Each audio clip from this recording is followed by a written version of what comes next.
बात बहुत पुरानी है। एक जंगल के करीब छोटी सी कुटिया हुआ करती थी, जिसमें एक बहन अपने भाई के साथ रहती थी।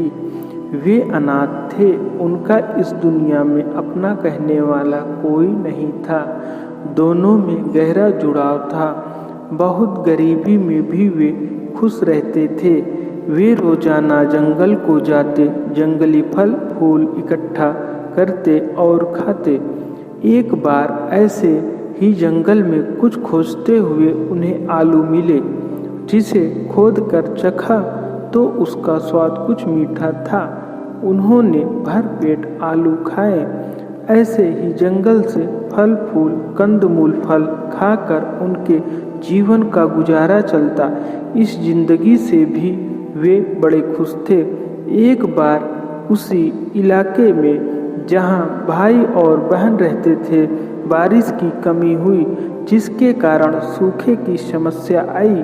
नदी नाले झरनों में पानी के सारे स्रोत सूख गए।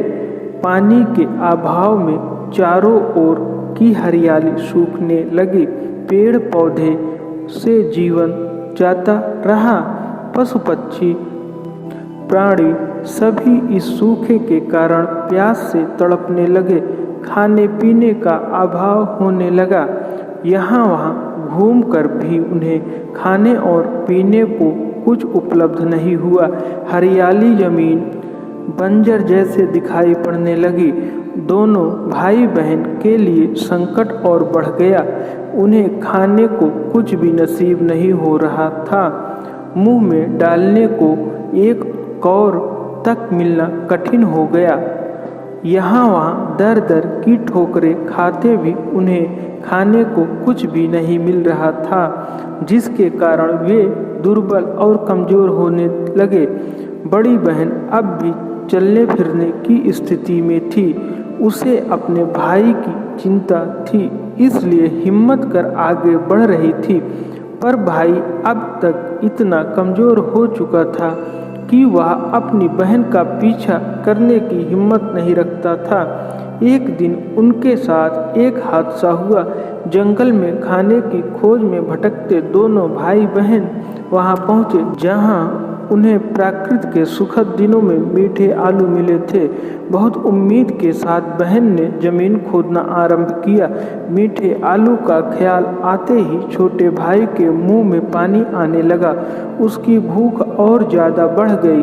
भाई के मुंह से निकला, क्यों? लेप्चा भाषा में इसका आशय मीठा आलू होता है। भाई के मुंह से बार बार क्यों क्यों निकलने लगा था। उसका भूख से हाल बेहाल हो रहा था। अपने भाई की ऐसी दशा देखकर बहन का मन भी बड़ा आहत हो रहा था। उसने अपने भाई के उत्तर में क्यों क्यों क्यों कहकर उसे आश्वस्त किया।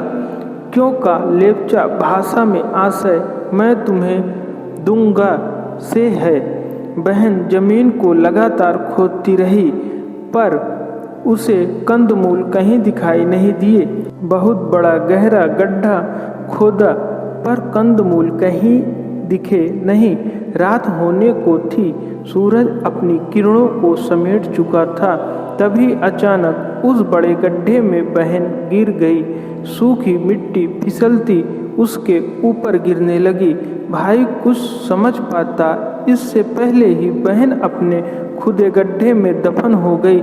इस दृश्य को देखकर भाई की स्थिति बहुत खराब हो गई। इस व्यथा में वह वही बेहोश हो गया और फिर उसे कभी होश नहीं आया।